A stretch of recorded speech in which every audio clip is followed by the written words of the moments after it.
வெயிலுமே start ஆகி நோன்பு வச்சுக்கிறதுனால மார்க்கெட்டுக்கு போய் மீனே வாங்க முடியலைங்க. அதுக்காகவே வந்து இன்றைக்கி ஹஸ்பண்ட் இருக்கிறப்போ வரைக்குமே வண்டியில் போய் வந்து மீன் வாங்க போயிடலாம் அப்படின்னு மார்க்கெட்டுக்கு போயாச்சுங்க. ஸோ இது வந்து கிளிச்ச மீன் தான் ரூ. 100 தான் வாங்கியிருக்கேன். நல்லா நிறைய குவான்டிட்டிலே கொடுத்துருந்தாங்க. சரி ஒரு வேளை தானே நம்ம சாப்பிட போகிறோம், இந்த அளவுக்கு போதும்னு சொல்லி வாங்கியாச்சு. அப்புறமா கொஞ்சம் ஃப்ரூட்ஸு, அப்புறமா ஒரு சில காய்கள் தான் வாங்கியிருக்கேன். என்னென்ன வாங்கியிருக்கேன்னு பார்த்துக்கலாம். ஸோ எல்லாமே எடுத்து வெளியில் வைக்கிறேன். ஸோ கவரில் பார்த்தீங்கன்னா நான் ஃப்ரூட்ஸ் வாங்கியிருக்கேன். அப்புறமா வந்து ஒரு 10 ரூபாய்க்கு மட்டும் காய்கள் வாங்கியிருக்கேன். என்னென்ன காய் வாங்கியிருக்கேன்னா நூக்கல், பீட்ரூட்டு, அப்புறமா கத்திரிக்காய். அப்புறம் வீட்டில் பார்த்தீங்கன்னா முட்டைக்கோஸ்லாம் இருக்குது. சரி ஓகே நம்ம இது மட்டும் வாங்கினா போதும் அப்படின்னு சொல்லி வாங்கியாச்சுங்க.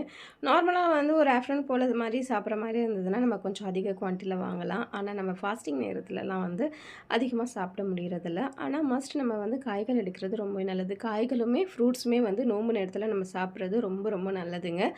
ஸோ கொஞ்சம் வந்து ஆயில் ஐட்டமாகவே சாப்பிட்டுக்கிறதுனால சரி நம்ம ஃப்ரூட்ஸ் வந்து நானா மார்க்கெட்டுக்கு போனா தான் வந்து வீட்டில் வந்து நிறைய ஃப்ரூட்ஸ் இருக்கும். ஹஸ்பண்ட் போய் வாங்கிட்டு வந்தாருன்னா, அவருக்கு பிடிக்காத நம்ம குழந்தைங்கலாம் சாப்பிடாத ஃப்ரூட்ஸாக வந்து வாங்கிட்டு வந்துட்டாருன்னா வேஸ்ட்டாக போயிடுது. ஸோ அதனாலேயே நான் இன்னைக்கு கிளம்பிட்டேன்.